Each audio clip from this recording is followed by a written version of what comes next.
We have major developments this morning. The White House is in a bit of chaos right now, from Patel to Epstein to Iran. And there are significant developments that you need to be aware of, because right now there is a bombshell new interview that's been released by Courier with Amanda Unaro, the woman who was the ex-girlfriend of Paulo Zampoli, directly connected to Jeffrey Epstein, Ghislaine Maxwell, and ties Melania Trump through it all. And the White House is being forced to now respond to these explosive claims made by Amanda Unaro this morning, as Melania Trump is back in the news, as is her connection to Jeffrey Epstein and Ghislaine Maxwell.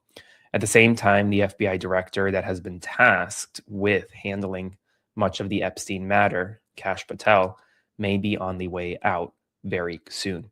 Explosive allegations overnight of Patel's alcoholism and the fact that some Trump officials and several FBI officials are extremely worried about his ability to lead the FBI, given the alcoholism, has led many to suggest that Patel may soon be fired.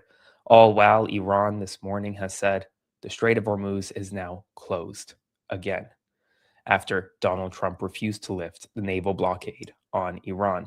Her name is Amanda Unaro. She was the ex-girlfriend and later wife of Paulo Zampoli, a man currently serving as a Trump envoy, a man appointed directly by the President of the United States, and a man who, according to Unaro, had active business dealings with Jeffrey Epstein. Not just social connections, business dealings. This morning, Courier News published a sit-down interview with Amanda Unaro, and what she said inside that interview is sending shockwaves through Washington, because this isn't just gossip. This is a former insider with direct access to the inner circle, talking about Melania Trump, Paulo Zampoli, and the shadow of Jeffrey Epstein connecting them all. This morning, Courier News has released a significant new interview with Amanda Unaro, the ex-girlfriend of Paulo Zampoli, a current Trump envoy, someone appointed by the President of the United States in his administration.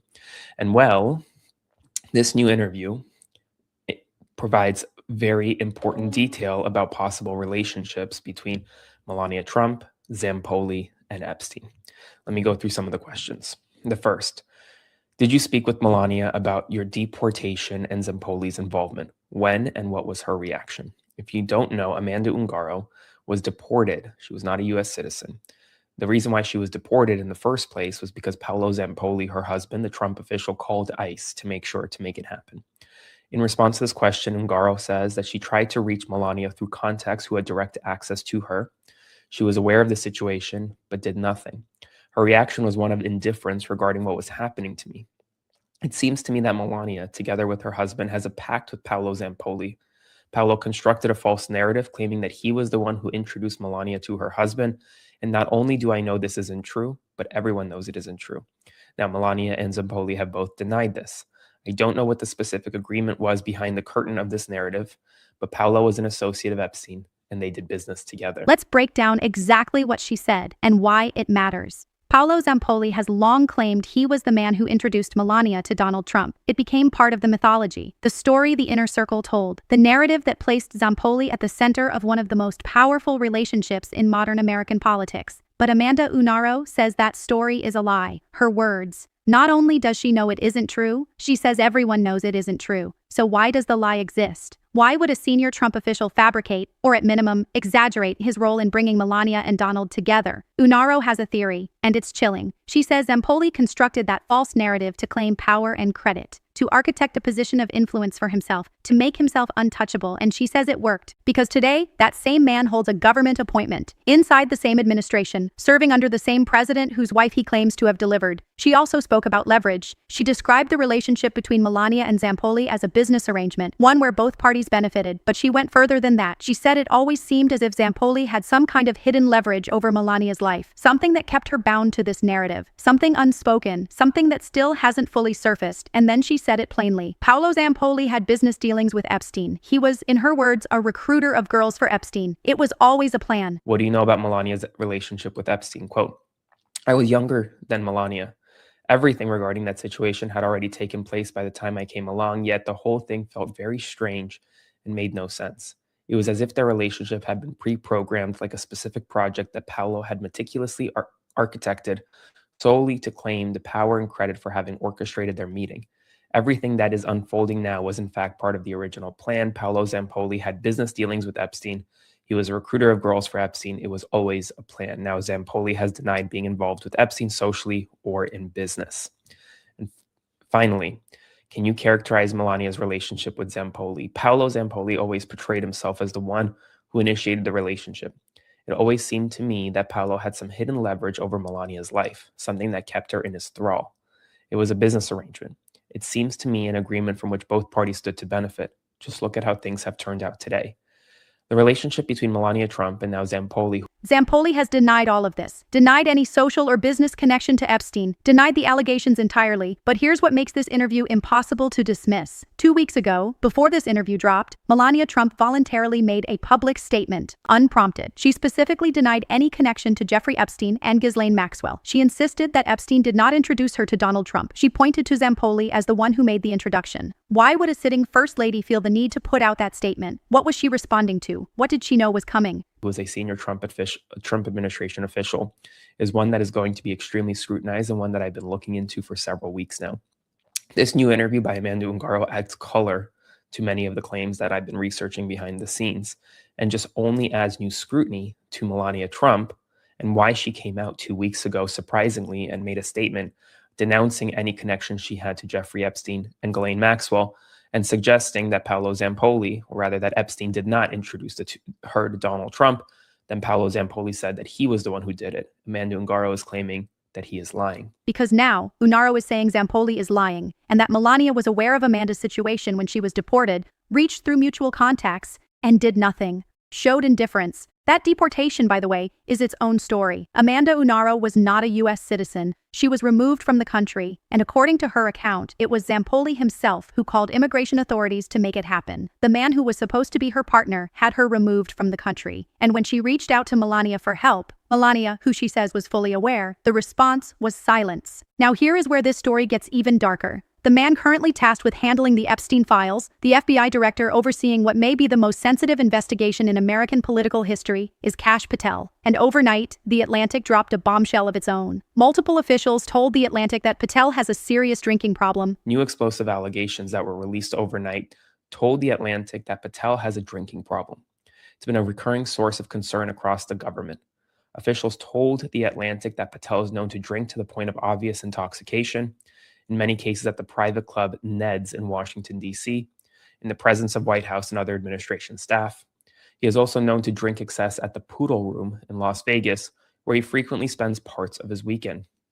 Early in his tenure, meetings and briefings had to be rescheduled for later in the day as a result of alcohol-fueled nights.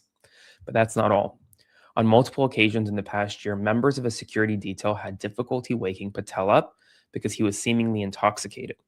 A request for, quote, breaching equipment, which is normally used by SWAT and hostage rescue teams to quickly gain entry into buildings, was made last year because Patel had been unreachable behind closed doors. Not rumors, not whispers, documented concern across the government. Officials describe him drinking to obvious excess at private clubs in Washington in the presence of White House staff. Frequent weekends in Las Vegas. Meetings rescheduled because of alcohol-fueled nights early in his tenure. But the detail that stopped everyone cold was this. On multiple occasions, members of his own security detail could not wake him up. He was unreachable behind closed doors, and a formal request was made for breaching equipment, the kind used by SWAT teams to force entry into buildings, because Patel had become completely unresponsive. The man holding the Epstein files, unreachable behind a locked door. Patel fired back this morning, threatening to sue The Atlantic and calling the reporting completely false.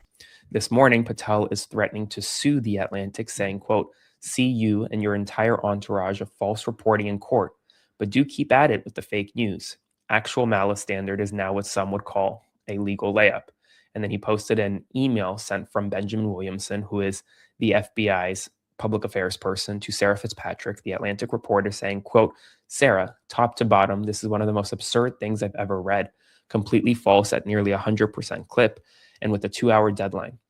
We'll get you some more thorough responses. His FBI spokesman sent a sharp email to the reporter calling it one of the most absurd things he'd ever read, but the denials are already battling a second news cycle. And inside the administration, the concern is real, because Donald Trump has a very personal line when it comes to substance abuse. His brother passed away from it. Trump himself is publicly sober, and the one thing sources say the president will not tolerate, in his inner circle, in his cabinet, in anyone carrying his banner, is that. Because Iranian officials have announced the closure of the Strait of Hormuz once again.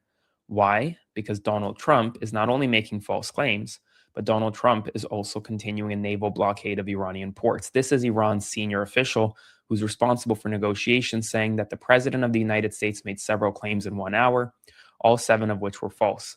They did not win the war with these lies, and they will certainly not get anywhere in negotiations either. With the continuation of the blockade, the Strait of Hormuz will not remain open. Passage through the strait will be conducted based on the designated route and with Iranian authorization. Whether the strait is open or closed and the regulations governing it will be determined by the field, not by social media.